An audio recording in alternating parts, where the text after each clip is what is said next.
Hi there, this is Manny with Classic Auto Repair. Today I'm inspecting the undercarriage of a 1962 Chevy Corvette. Just came back from the road test. It drives well. We had some carburetor and ignition problems that were causing it not to start and idle well or power out the way it should. But I think I'm getting on the other end of that now. So now I'm focused on the rest of the inspection. So that we can kind of see what needs to be fixed on this visit. Starting from the back, like I always do, I look at any damage to the frame, any kind of impacts or rust that we need to make a note of. Looks like it's in real good condition. Brackets are straight. Looks like a good restoration on the car. It's got a new brake system on it, new exhaust. There is one exhaust bracket up in here. It's kind of hard to see, but this one's not connected, but it isn't hitting on anything, so I'm not too concerned about it. The other one is stiff and locked down because that bracket is connected up there on the top, but it's got new exhaust on it, new magnaflows that sound pretty good and are working the way they should. I don't hear any rattles when I'm cruising down the road, but I did smell fuel. So that is something that we need to get addressed with the rear of the car. See if I can isolate those fumes for you. As I go through my inspection, I'm looking for any kind of safety issue, mechanical failure. The leaf springs look good. The bands are on it. Shocks are in good condition. The rear of the backing plate looks good. There's no fluid, so that tells me the wheel cylinders are not leaking. Everything is in good condition inside. Nothing on this side or the fronts. Looks like, again, like the wheel cylinders have been replaced. It has new brake lines installed. The new rubber flex hose is on there, which is good. That's what you want. And I don't see any leaks present there. So we're looking real good. Rear end looks good. It's dry. Pinion seal looks good, not leaking. Drive shaft U-joints are dry because that U-joint does need to be lubricated, and that is something I noted, is it needs all of the suspension parts lubricated at the Zerks, and a lot of shops, they just don't do it, especially when they get oil changes done. They just forget to, or they don't have the equipment to grease all of the Zerks, and you got to clean them first with a wire wheel or you can't get grease inside of them. So I'm going to make a note on that. Okay, emergency brake system is in good shape and working. I just checked the cables. Everything is tension tight, and when I use it, it does lock down. Exhaust goes through the X-frame fine. I don't see any impacts or where it's hitting, so we're looking good there. Some oil right here.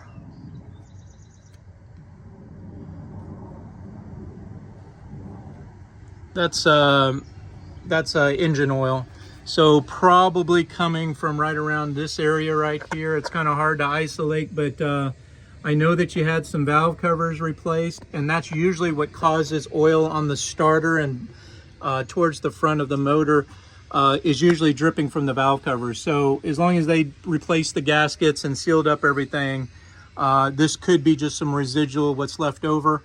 And it could also be the rear camshaft seal, the rear main seal. They're notorious for just, dripping all the time. There's no real fix on these small blocks. Even if you pull the motor and trans and put a new one in, 6 to 12 months later, you're going to have the same failure. It's just bad engineering.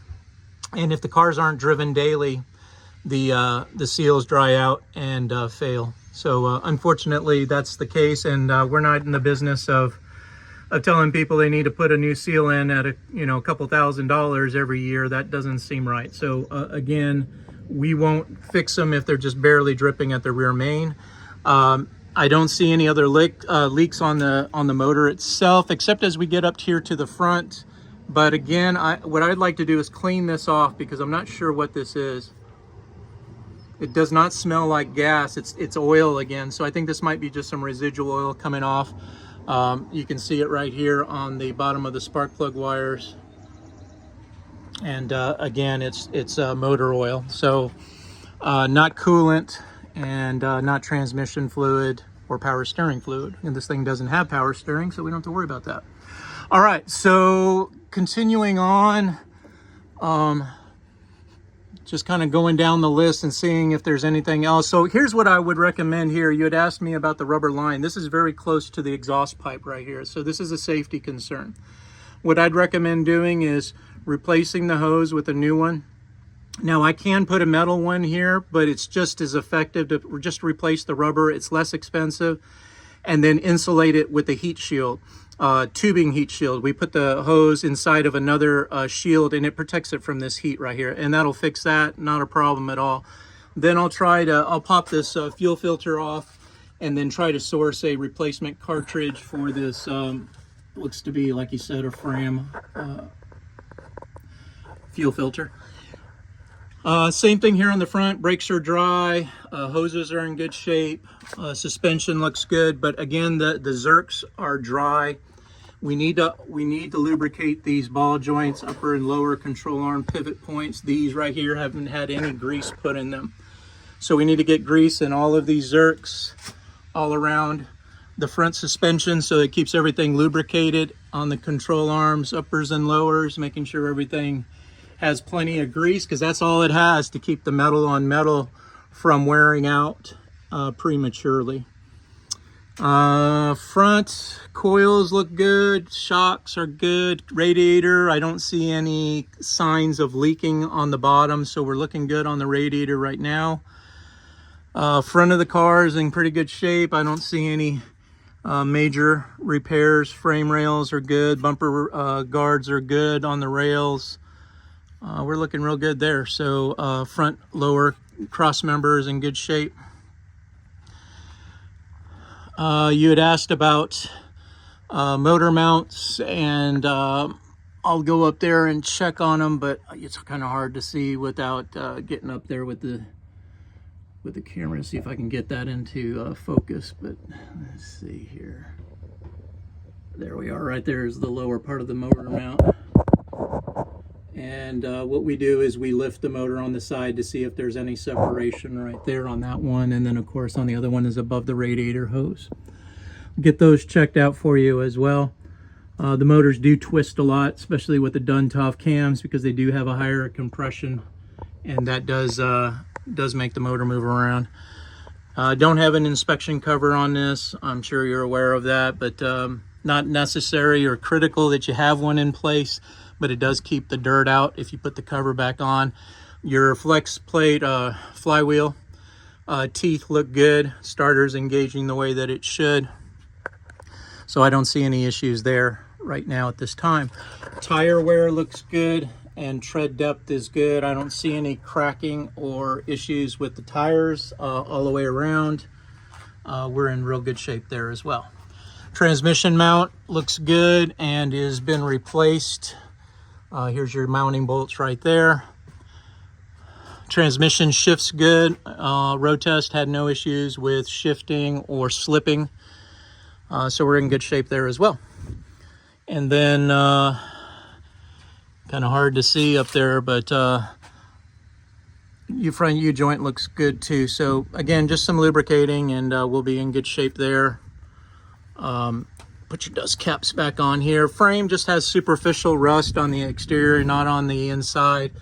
And right here, a very old clamp that might be failing on the fuel tank, which here's your fuel tank. This is the drain plug. So I'm going to be checking around this area and seeing what's going on there as far as the smell, the exhaust, or excuse me, the fumes from vapor while you're driving around. Shouldn't be doing that. Might be a vent hose or a gas cap or something that's not working the way that it should. Okay, that's the bottom side. I did a safety test on the top side, and I had some faults on the top of the car, and on that, just to kind of quickly go over, I had a fault on the front right park light. The turn signal indicator works, but the front right park is not coming on. All the rest of the indicators work. We don't have dash lights. I'm going to put a towel and check it one more time, but I checked it today and I could not see any lights inside of the dash. It's usually a headlight switch rheostat that fails, and we just put a new switch in it and that'll fix it up. Let's see what else I had on the road test. Let's see.